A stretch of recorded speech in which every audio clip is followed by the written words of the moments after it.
Niggas ain't no such thing as halfway crooks. Quick snap. Breeze. If you didn't think before that the NFL is rigged, now you know. Pass is incomplete. No flag. Each other. Crowd's going crazy as there's no flag right on the Saints sideline. Off the phone with the league office. They blew the call, and we spoke initially, then I called to follow up, and first thing Al said when I got on the phone, we messed it up. It was simple. They blew the call. He said there should never have not been a call. They said not only was it interference, it was helmet to helmet. There were two calls. They couldn't believe it. Bounty game. In 2009 through 2011, we saw a New Orleans Saints defense that we simply do not see to this day. And that's because in that time, the New Orleans Saints were paying out bounties or bonuses for injuring players on the other team. When the league and fans found out, there were definitely punishments out to be handed. I mean, this was brutal. The hit on Brett Favre was probably the most crucial one. Head coach Sean Payton was suspended for the entire 2012 season, the first time in NFL history that a head coach had been suspended for any reason. General manager Mickey Loomis was suspended for the first 8 games of the 2012 season, as well as assistant head coach Joe Vitt was suspended for the first 6 games of the 2012 season. The New Orleans Saints organization as a whole was fined $500,000 and forced to forfeit their second round draft selections in 2012 and 2013. And on May 2012, 4 current and former Saints players were suspended after being named as the ringleaders of the Bountygate scandal, with linebacker Jonathan Vilma also being suspended for an entire 2012 season, even though that was later overturned because the NFL realized that it was the coaches that were the reason for the bounties, not the players. The New Orleans Saints defense, though, has never really been the same. Is the NFL deep state still sending Sean Payton a message? We don't play football in fantasy. Well, some of you do, I don't. Nice. But it's not about what could have happened. It's about what did happen and what does happen. And what we saw was the most egregious no call in the history of the game. Quick snap. Breeze. Pass is incomplete. No flag. Each other. Crowd's going crazy as there's no flag right on the Saints sideline. Well, if Nikel Roby-Coleman plays the ball, it's an interception. It's probably going the other way with it. I mean, the ball's on the other side of Roby-Coleman, and but what's sad about it is the fact that, listen, I've been at all the games we've lost. I was in Seattle when we lost in 13. I saw the Beastquake run of Marshawn. I was there last year in Minnesota. I'm not going to take away the play from Diggs, but they were football plays. This was about business, I think. And what happens is when you see something like this and there's no way to correct it, you know, you start to glom onto the conspiracies. Go back to week 16 against Pittsburgh.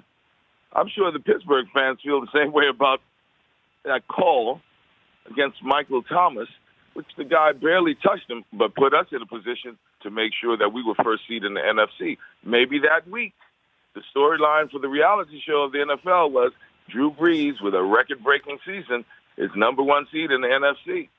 That's what we want the storyline to be that week. Now, this storyline is we have $1 billion. Okay, I'm going to go full conspiracy now. You mean you haven't been full conspiracy this whole time, Wendell? It sounds like that's been generous. I mean, you sound like Oliver Stone on steroids. I know, man. I am. I'm Oliver Stone on steroids in Hard Knocks. So let me ask you this, Wendell. Would you? Okay. One other thing. You were talking about ratings. Yeah. What about that Coliseum being empty every week, and the team just being back there in Los Angeles for 3 years? I live in Los Angeles. I'm working in Chicago now, but I live in Los Angeles. That Green Bay game, nationally televised. It sounded like it was Lambeau Field. Oh, my At gosh. the Coliseum. Well, there was nobody there, and you got $1 billion stadium there in Inglewood that you're going to have to fill, and then we're going to have a Super Bowl in 2 more years. Why are refs in 10-degree weather sweating on their face like they nervous? Why are refs, when they got to make a penalty call against the Patriots, why are they stuttering like they nervous? Like after the game, the mob gonna deal with them. Half, especially the fourth quarter, like they should open the playbook a little bit more. But like, I mean, hats off a little bit, but the NFL's rigged. But fuck the Los Angeles, because I hate Los Angeles. Bunch of pedophiles in Hollywood. But the Saints won this game! They won this fucking game! You know? There's clear pass interference. This guy runs into the player, doesn't even look at the fucking football. That's called pass interference! This looks like WWE. It looks like the NFL just wants to rig games their way. The Saints won this game. There would have been only 5 seconds, or I think it's 4. No, my bad. There would have only been 4 seconds left on the clock because the Saints could have took it down to that. And then all they had to do was kick a field goal, and they would have won the game. That's ridiculous. Here we go. I have the sound off on this because I know the NFL will try to take this video down, exposing the corruption in the NFL. You know, this game is being stolen from the New Orleans Saints and Drew Brees. And yeah, I'll suck his dick. No, that's a joke. That's a joke. I'm not, no homo. I should admit it. I'm really mad about this. Seriously, guys. Not just because I picked the Saints to win, but this is disgusting. If this happened to my Eagles team, I'd be furious right now. And I am furious because, you know what? They're rigging the Super Bowl. They want the Rams to be in it. They want to fucking get those pedos in Hollywood to go to their stupid Super Bowl. Fuck the pedos in Hollywood. Here, let's play it. Watch. Watch this, guys. You see Drew Brees. Step back, he runs, he goes there, he throws to him, runs right into him! Clear as day! Sorry, I put the remote in front of it. Watch the replay. You guys, the guy clapping, you ran into him, dumbass. That should have been pass interference. Yeah, see that? Watch! Look! How's that not pass interference? How is that not pass interference? You're cheated! You're cheating to get the LA Rams into the Super Bowl! You cheated, cocksuckers! Fuck Los Angeles, you cheaters! The fucking wet trash Los Angeles faggots! Fuck Los Angeles! Those crackheads! Those pedophiles! Those disgusting perverts in Hollywood!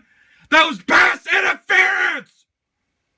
Now the game's tied up because they're cheating for the LA Rams.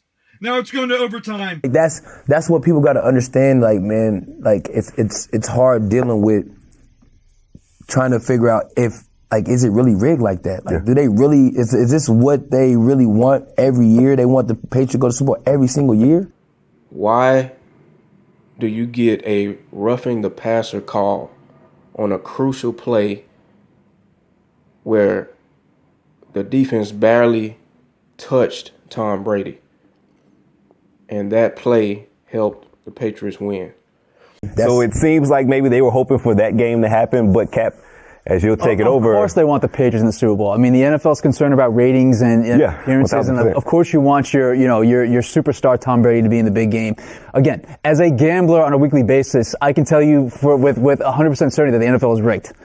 Who do you think has the advantage going into the Super Bowl? In my opinion, it's rather obvious, the team that has Tom Brady on it. The deep state NFL is in collusion with Vegas and gambling. Sports betting has destroyed the NFL. Cowardly hearts and straight up shook ones. So we gonna get these. Check this out, son. I got you stuck off the realness. We be the infamous, you heard of us.